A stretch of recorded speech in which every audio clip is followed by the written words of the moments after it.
For tackling the rigors of Suburbia 3-row SUV style, it is hard to top the Toyota Highlander. That's not to say the 4th generation Highlander is perfect. We'll get to its shortcomings shortly, but it is a very friendly package for dragging your kids to ballet lessons. Helming that usability is a smartly arranged interior.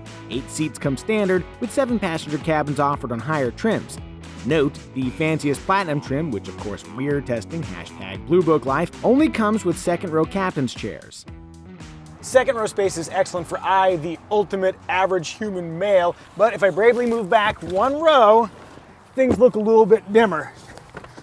Oh, yeah.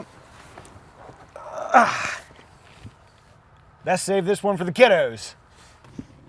One complicating factor is seat functionality. It would be hard for a child to use this lever by themselves. If you're in the second row, you have 2 levers to choose from. This one I think slides it forward and back, and this one flips the seat back forward. Yeah, but remembering which of those does which while you're seated can be a little bit tricky. And then this seat back lever doesn't actually flip the seat back forward. You have to hold it and then pull here, making it a 2-handed operation. This should be simpler. And as long as I'm scrutinizing seats, the 3rd row doesn't release with the tether, as in some SUVs, it releases with this lever. Interestingly, when you push it forward, the headrest doesn't flip down. It has to go to a certain angle before it'll do that, meaning that if the second row seat's far enough back and you move this quickly enough, they hit. Damn it.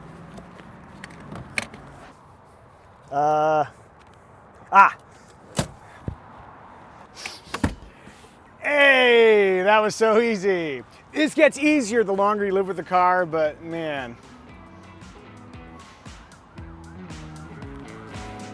Idiosyncratic seat functionality aside, the cargo area 16 cubic feet aft of the 3rd row allows for a full load of humanity and sundries. Plus, this hidden storage area holds the cargo cover a la Subaru Ascent.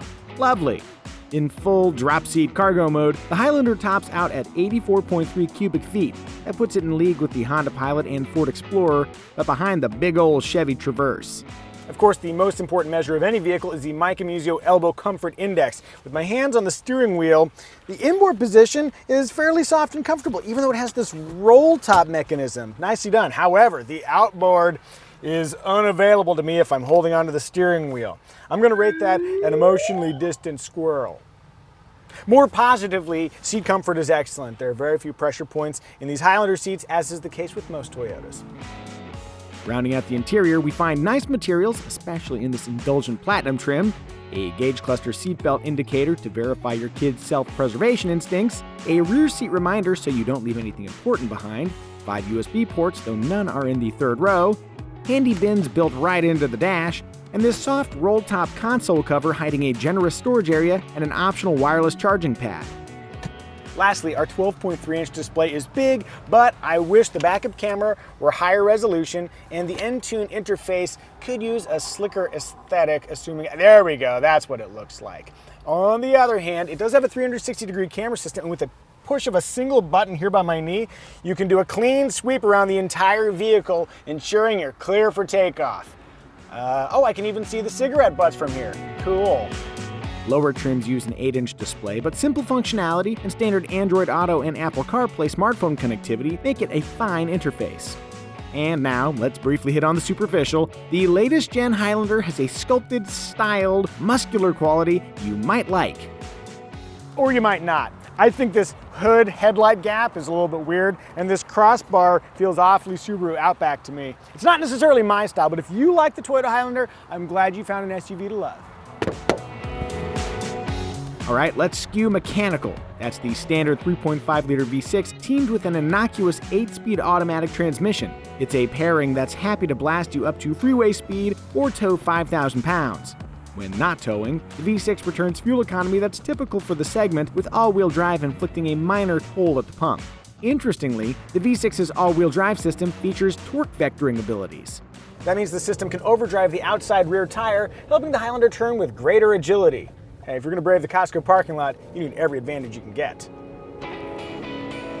Snark aside, sophisticated all-wheel drive yields benefits when the roads turn slick.